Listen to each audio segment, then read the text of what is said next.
ପିଲାମାନେ କିପରି ଅଛ? ଭଲ ଅଛ ନା?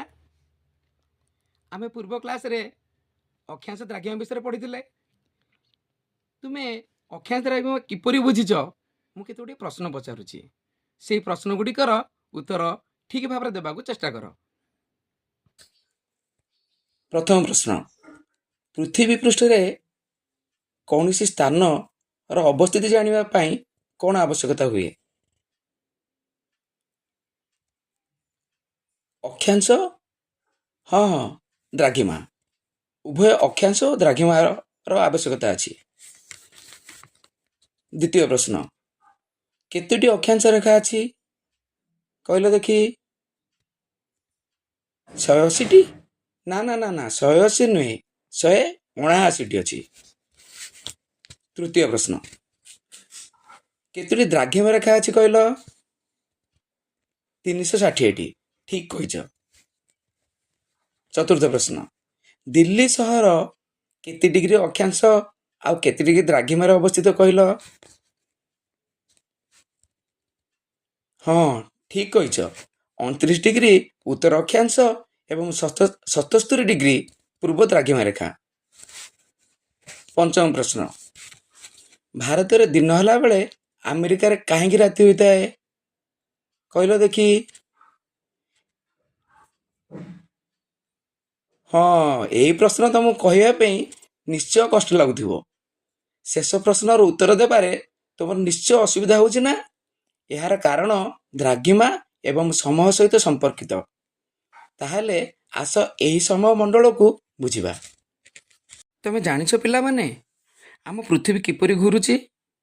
ଆମ ପୃଥିବୀ ପଶ୍ଚିମରୁ ପୂର୍ବକୁ ଘୁରୁଛି। ଏଇ ଦେଖ, ମୁଁ ଯେମିତି ଗ୍ଲୋବଟିକୁ ଘୁରେଇଲି। ପୃଥିବୀ ତାର ଅକ୍ଷର ଚାରିପଟେ ଘୁରୁଛି, ଅର୍ଥାତ୍ ତାର ଅକ୍ଷର ଚାରିପାଖେ ଘୁରିବା ପାଇଁ ତାକୁ 24 ଘଣ୍ଟା ସମୟ ଲାଗେ। ଅନ୍ୟ ଅର୍ଥରେ କହିଲେ ପୃଥିବୀ 24 ଘଣ୍ଟାରେ 360 ଡିଗ୍ରୀ ଆବର୍ତ୍ତନ କରେ। ଆବର୍ତ୍ତନ କ'ଣ ବୁଝିପାରୁଛ ନା? ହଁ, ପୃଥିବୀ ତାର ଅକ୍ଷର ଚାରିପଟେ ଘୁରିବାକୁ ପୃଥିବୀର ଆବର୍ତ୍ତନ କୁହାଯାଏ। ତେଣୁ ପୃଥିବୀର ଆବର୍ତ୍ତନ ସମୟ 360 ଡିଗ୍ରୀକୁ 24 ଘଣ୍ଟା। ଏଥିରୁ ଆମେ ହିସାବ କରି କହିପାରିବା ଯେ 1 ଡିଗ୍ରୀ ଘୁରିବାକୁ ପୃଥିବୀ କେତେ ସମୟ ନିଏ? ହଁ, ପ୍ରାୟ 4 ମିନିଟ୍। ଅର୍ଥାତ୍ ଆମ ପୃଥିବୀ 1 ଡିଗ୍ରୀ ଦ୍ରାଘିମା ଅତିକ୍ରମ କରିବା ପାଇଁ 4 ମିନିଟ୍ ସମୟ ନେଇଥାଏ, ବା ପ୍ରତି ଘଣ୍ଟାରେ 15 ଡିଗ୍ରୀ ଦ୍ରାଘିମା ଅତିକ୍ରମ କରେ। ଏଥର ତମେ କହିପାରିବ ନା, ତୁମ ସ୍ଥାନ ଠାରୁ 1 ଡିଗ୍ରୀ ପୂର୍ବରେ ଥିବା ସ୍ଥାନର ବ୍ୟବଧାନ କେତେ?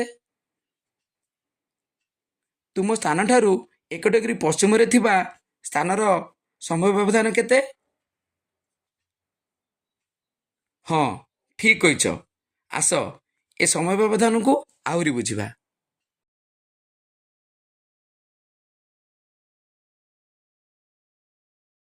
20 ନମ୍ବର ପୃଷ୍ଠାରେ ଥିବା ଭାରତର ସମୟରେଖା ଗ୍ରାଫ୍ ଚିତ୍ରକୁ ଦେଖ।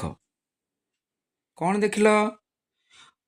ପୃଥିବୀ ପ୍ରତି ଘଣ୍ଟାରେ ଯେଉଁ ବ୍ୟବଧାନ ଅତିକ୍ରମ କରେ ତାକୁ ହିଁ ଏକ ସମୟମଣ୍ଡଳ କୁହାଯାଏ। ବୁଝିଲ ନା?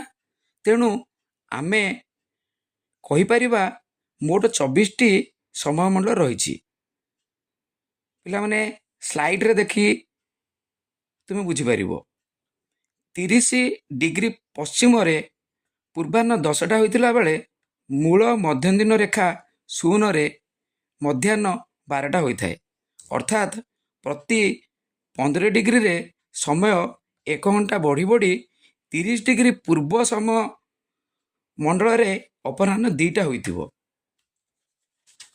ଆମେ ବୁଝିଲେ 30 ଡିଗ୍ରୀ ପଶ୍ଚିମ ସମୟମଣ୍ଡଳରେ ପୂର୍ବାହ୍ନ 10ଟା ହୋଇଥିଲା ବେଳେ 30 ଡିଗ୍ରୀ ପୂର୍ବ ସମୟମଣ୍ଡଳରେ ଅପରାହ୍ନ 2ଟା ହୋଇଥିବ। ବୁଝିଲେ ତ ପିଲାମାନେ? ପୂର୍ବକୁ ଗଲେ ସମୟ ବଢ଼ି ବଢ଼ି ଯିବ ଏବଂ ପଶ୍ଚିମକୁ ଗଲେ ସମୟ କମି କମି ଯିବ। ଏହା ହିଁ ସମୟମଣ୍ଡଳର ବୈଶିଷ୍ଟ୍ୟ।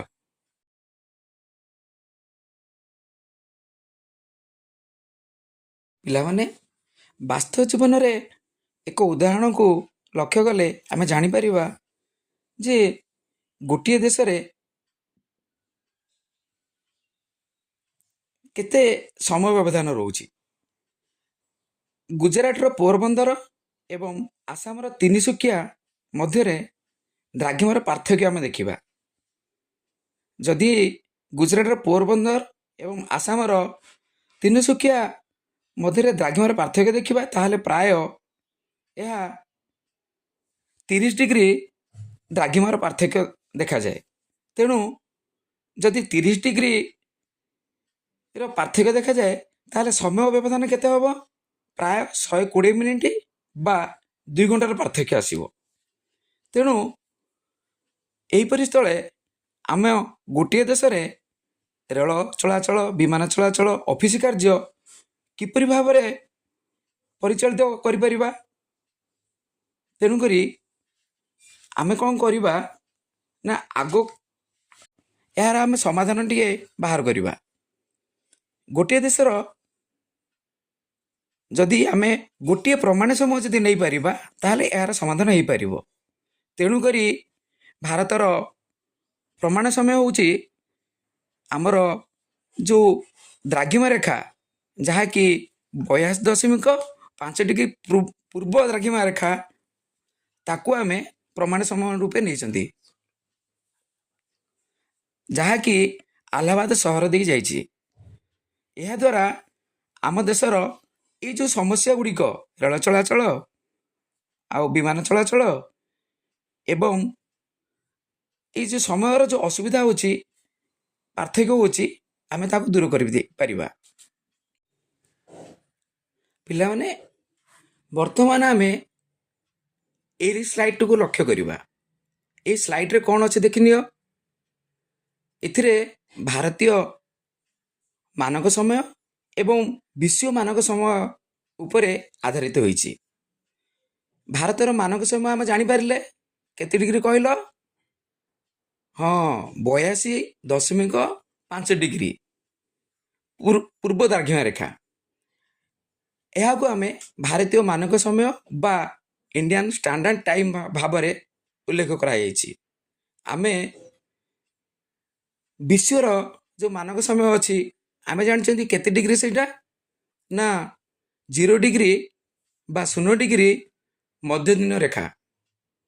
ତେଣୁ ଭାରତୀୟ ମାନକ ସମୟ ଏବଂ ବିଶ୍ୱ ମାନକ ସମୟ ମଧ୍ୟରେ ବ୍ୟବଧାନଟି କେତେ କହିଲ ଦେଖି?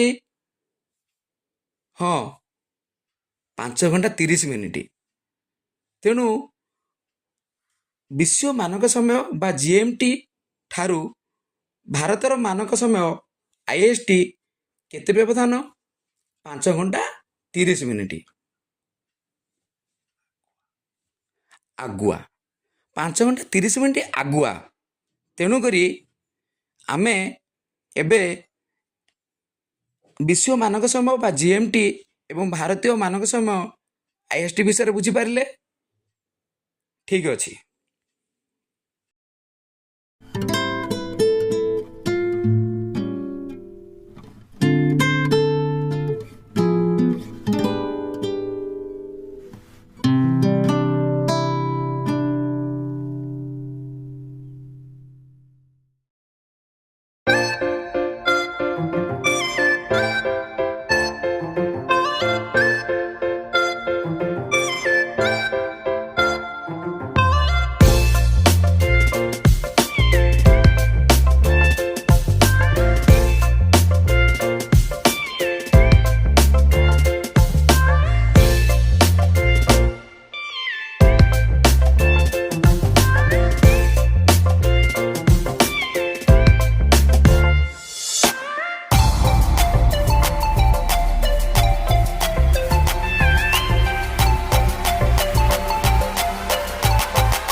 ପିଲାମାନେ, ତୁମ ବହିରେ ଥିବା ପୃଷ୍ଠା ନମ୍ବର 20 ଏବଂ 21 ସମୟମଣ୍ଡଳ ବୁଝିବା ଅନୁଚ୍ଛେଦ ଗୁଡ଼ିକୁ ମୁଁ ପଠନ କରୁଛି।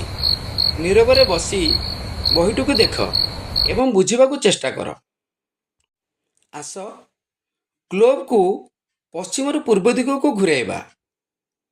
ଏହିପରି ଭାବରେ ଆମ ପୃଥିବୀ ଏହାର ଅକ୍ଷରେ ବୁଲୁଛି ଏବଂ ପ୍ରତି 24 ଘଣ୍ଟାରେ ଏକ ପୂର୍ଣ୍ଣ ପରିକ୍ରମା କରେ। ଅର୍ଥାତ୍ ପୃଥିବୀ 24 ଘଣ୍ଟାରେ 360 ଡିଗ୍ରୀ ଘୂର୍ଣ୍ଣନ କରିଥାଏ। ତେବେ 1 ଘଣ୍ଟାରେ ପୃଥିବୀ 15 ଡିଗ୍ରୀ ଦ୍ରାଘିମା ବ୍ୟବଧାନ ଅତିକ୍ରମ କରିଥାଏ। 360 ଡିଗ୍ରୀ ହରଣ 24 ସମାନେ 15 ଡିଗ୍ରୀ। ଏହି ବ୍ୟବଧାନକୁ ଏକ ସମୟମଣ୍ଡଳ ବା ଟାଇମ୍ ଜୋନ୍ କୁହାଯାଏ। ଏହିପରି ଭୂପୃଷ୍ଠରେ 24ଟି ସମୟମଣ୍ଡଳ ରହିଛି। ଏବେ ଆସ ପ୍ରତି 15 ଡିଗ୍ରୀ ଦ୍ରାଘିମା ବ୍ୟବଧାନରେ ମଧ୍ୟନ୍ଦିନ ରେଖା ଚିହ୍ନିତ କରିବା। ମୂଳ ଦ୍ରାଘିମାରୁ ପୂର୍ବ ଦିଗକୁ ଗତି କରି ଆମେ ପ୍ରତି 15 ଡିଗ୍ରୀରୁ 180 ଡିଗ୍ରୀ ପୂର୍ବ ପର୍ଯ୍ୟନ୍ତ 0 ଡିଗ୍ରୀ, 15 ଡିଗ୍ରୀ ପୂର୍ବ, 30 ଡିଗ୍ରୀ ପୂର୍ବ, 45 ଡିଗ୍ରୀ ପୂର୍ବ ଇତ୍ୟାଦି ପାଇଥାଉ। ଏହା ପ୍ରତ୍ୟେକ ମଧ୍ୟଦିନ ରେଖା ମେରିଡିଆନ୍ ସହିତ 1 ଘଣ୍ଟା ସ୍ଥାନୀୟ ସମୟ ଯୋଡ଼ିବା ସହିତ ସମାନ। ଯଦି ଗ୍ରୀନଉଇଚ୍ରେ ରାତି 12ଟା କିମ୍ବା ମଧ୍ୟାହ୍ନ ହୁଏ, ତେବେ ଏହାର 15 ଡିଗ୍ରୀ ପୂର୍ବରେ ଅପରାହ୍ନ 1ଟା, 30 ଡିଗ୍ରୀ ପୂର୍ବରେ ଅପରାହ୍ନ 2ଟା ହେବ ଇତ୍ୟାଦି। କିନ୍ତୁ 15 ଡିଗ୍ରୀ ପଶ୍ଚିମ ଦିଗକୁ ଯିବାର ଅର୍ଥ ହେଉଛି ସ୍ଥାନୀୟ ସମୟ ପୂର୍ବାହ୍ନ 11ଟା, 30 ଡିଗ୍ରୀ ପଶ୍ଚିମ ସକାଳ 10ଟା ଇତ୍ୟାଦି ହେବ। ଅର୍ଥାତ୍ ମୂଳ ଦ୍ରାଘିମାର ପୂର୍ବ 1 ଡିଗ୍ରୀ ଦ୍ରାଘିମା ପାଇଁ 4 ମିନିଟ୍ ଆଗୁଆ, ପଶ୍ଚିମର 1 ଡିଗ୍ରୀ ଦ୍ରାଘିମା ପାଇଁ 4 ମିନିଟ୍ ପଛୁଆ ହୋଇଥାଏ। ପୃଥିବୀର ଯେକୌଣସି ସ୍ଥାନର ସ୍ଥାନୀୟ ସମୟ ଗଣନା କରିବା ପାଇଁ ସମାନ ପଦ୍ଧତି ବ୍ୟବହାର କରାଯାଇଥାଏ। କିନ୍ତୁ ଏକ ଦେଶ ପାଇଁ ଅନେକ ସ୍ଥାନୀୟ ସମୟ ବ୍ୟବହାର କରିବା ସୁବିଧାଜନକ ହେବ ନାହିଁ। ସେଇଥିପାଇଁ ଅଧିକାଂଶ ଦେଶ ସେମାନଙ୍କ ମଧ୍ୟ ଦେଇ ଯାଉଥିବା ମଧ୍ୟନ୍ଦିନ ରେଖା ଆଧାରରେ ଏକ ପ୍ରମାଣ ସମୟ ଗ୍ରହଣ କରନ୍ତି। ଗ୍ରୀନଉଇଚ୍ ମିନ୍ ଟାଇମ୍ ବା GMTର ସ୍ଥାନୀୟ ସମୟଠାରୁ ଭାରତୀୟ ମାନକ ସମୟ IST 5 ଘଣ୍ଟା 30 ମିନିଟ୍ ଆଗୁଆ। ପିଲାମାନେ, ବର୍ତ୍ତମାନ ତୁମମାନଙ୍କ ପାଇଁ ଗୋଟିଏ କାମ ଦେଉଛି। ତୁମ ବହିରେ ଥିବା ପୃଷ୍ଠା ନମ୍ବର 21 ଆସ ଅନୁସନ୍ଧାନ କରିବା ଅନୁଚ୍ଛେଦଟିକୁ ନୀରବରେ ପଠନ କରି ବୁଝିବାକୁ ଚେଷ୍ଟା କର।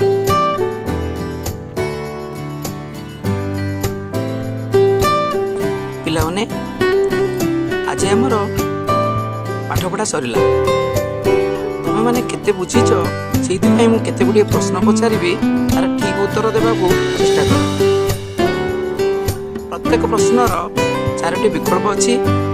ସେହି ବିକଳ୍ପ ମଧ୍ୟରୁ ଠିକ୍ ଉତ୍ତରଟି ମୋତେ କହିବ। ମୋର ପ୍ରଥମ ପ୍ରଶ୍ନ, ଭାରତର ମାନକ ଦ୍ରାଘିମା କେତେ? ବିକଳ୍ପ ଗୁଡ଼ିକ ହେଲା କ 82 ଡିଗ୍ରୀ ପୂର୍ବ, ଖ 82 ଡିଗ୍ରୀ ପଶ୍ଚିମ, ଗ 82.5 ଡିଗ୍ରୀ ପୂର୍ବ, 82.5 ଡିଗ୍ରୀ ପଶ୍ଚିମ। ହଁ, ଠିକ୍ ଉତ୍ତରଟି କହିଛ, 82.5 ଡିଗ୍ରୀ ପୂର୍ବ। ମୋର ଦ୍ୱିତୀୟ ପ୍ରଶ୍ନ, ଭାରତ ଲଣ୍ଡନ ଠାରୁ କେତେ ସମୟ ଆଗୁଆ? ବିକଳ୍ପ ଗୁଡ଼ିକ ହେଲା କ 5 ଘଣ୍ଟା, ଖ 5 ଘଣ୍ଟା 15 ମିନିଟ୍, ଗ 4 ଘଣ୍ଟା 30 ମିନିଟ୍, ଘ 5 ଘଣ୍ଟା 30 ମିନିଟ୍। କେତେ ହେବ କହିଲ? ଘ 5 ଘଣ୍ଟା 30 ମିନିଟ୍। ଠିକ୍ କହିଛ। ମୋର ତୃତୀୟ ପ୍ରଶ୍ନ, ପ୍ରତ୍ୟେକ ସମୟ ମଣ୍ଡଳର ବ୍ୟବଧାନ କେତେ? ପ୍ରଥମ ବିକଳ୍ପଟି ହେଲା 1 ଘଣ୍ଟା, 2 ଘଣ୍ଟା, 30 ମିନିଟ୍, 15 ମିନିଟ୍। କେଉଁଟି ଠିକ୍ ହେବ କହିଲ? ହଁ, 1 ଘଣ୍ଟା। ଠିକ୍ ଅଛି। ଚତୁର୍ଥ ପ୍ରଶ୍ନଟି ହେଲା, ମୂଳ ମଧ୍ୟନ୍ଦିନ ରେଖାର ମାନ କେତେ? କ 90 ଡିଗ୍ରୀ, ଖ 180 ଡିଗ୍ରୀ, ଗ 0 ଡିଗ୍ରୀ, ଘ 66 ଡିଗ୍ରୀ। କେତେ ହେବ କହିଲ ଦେଖି? ଗ ଉତ୍ତରଟି ଠିକ୍, 0 ଡିଗ୍ରୀ। ପଞ୍ଚମ ପ୍ରଶ୍ନଟି ହେଲା, 45 ଡିଗ୍ରୀ ପଶ୍ଚିମରେ ଥିବା ସ୍ଥାନ ସମୟ ସକାଳ 9ଟା ହୋଇଥିବା ବେଳେ 15 ଡିଗ୍ରୀ ପଶ୍ଚିମରେ ଥିବା ସ୍ଥାନର ସମୟ କେତେ ହୋଇଥିବ? କ 10ଟା, ସକାଳ 10ଟା, ଖ ସକାଳ 11ଟା, ଗ ସକାଳ 8ଟା, ଘ ସକାଳ 9ଟା। ହଁ, ଖ ଉତ୍ତରଟି ଠିକ୍ ଅଛି, ସକାଳ 11ଟା। ମୋର ଷଷ୍ଠ ଅନ୍ତିମ ପ୍ରଶ୍ନଟି ହେଲା, ପୃଥିବୀକୁ ମୋଟ କେତୋଟି ସମୟ ମଣ୍ଡଳରେ ବିଭକ୍ତ କରାଯାଇଛି? କ 360ଟି, ଖ 180ଟି, ଗ 90ଟି, ଘ 24ଟି। କେତୋଟି ହେବ କହିଲ ଦେଖି? 24ଟି। ଠିକ୍ ଅଛି। ସମସ୍ତଙ୍କୁ ଧନ୍ୟବାଦ।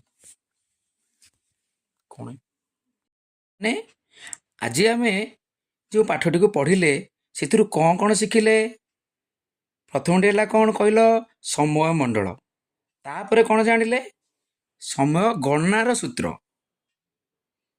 ତାପରେ କ'ଣ ଶିଖିଲେ? ଦିଗ ଅନୁସାରେ ସମୟର ପରିବର୍ତ୍ତନ। ପୁଣି ଆଉ କ'ଣ ଶିଖିଲେ?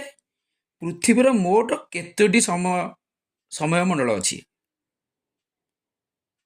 ଆଉ କ'ଣ ଶିଖିଲେ? ଆମ ଦେଶରେ ଯେଉଁ 2ଟା ସ୍ଥାନ ଯଦି ଥିବ, 2ଟା ସ୍ଥାନ ମଧ୍ୟରେ ସମୟ ବ୍ୟବଧାନ କେତେ?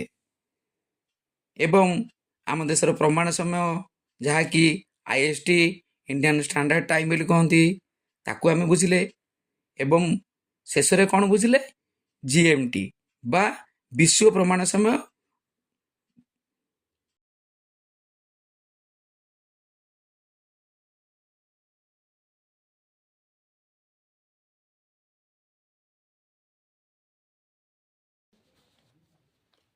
ପିଲାମାନେ, ପାଠପଢ଼ା ତ ସରିଲା, ଏବେ କିଛି ଗୃହ କାର୍ଯ୍ୟ କରିବା। ତୁମ ବହିରେ ଥିବା 1.8 ଚିତ୍ରକୁ ଭଲ ଭାବରେ ଅନୁଧ୍ୟାନ କରିବ। ନ୍ୟୁୟର୍କ ସହର ଏବଂ ଟୋକିଓ ସହରର ସମୟ ସହିତ ଭାରତର ସମୟକୁ ତୁଳନା କରିବ। ତୁଳନା କରିପାରିବ ନା? ଧନ୍ୟବାଦ। ଖୁସିରେ ଶିଖିବା ସମସ୍ତଙ୍କ ଅଧିକାର। ନମସ୍କାର।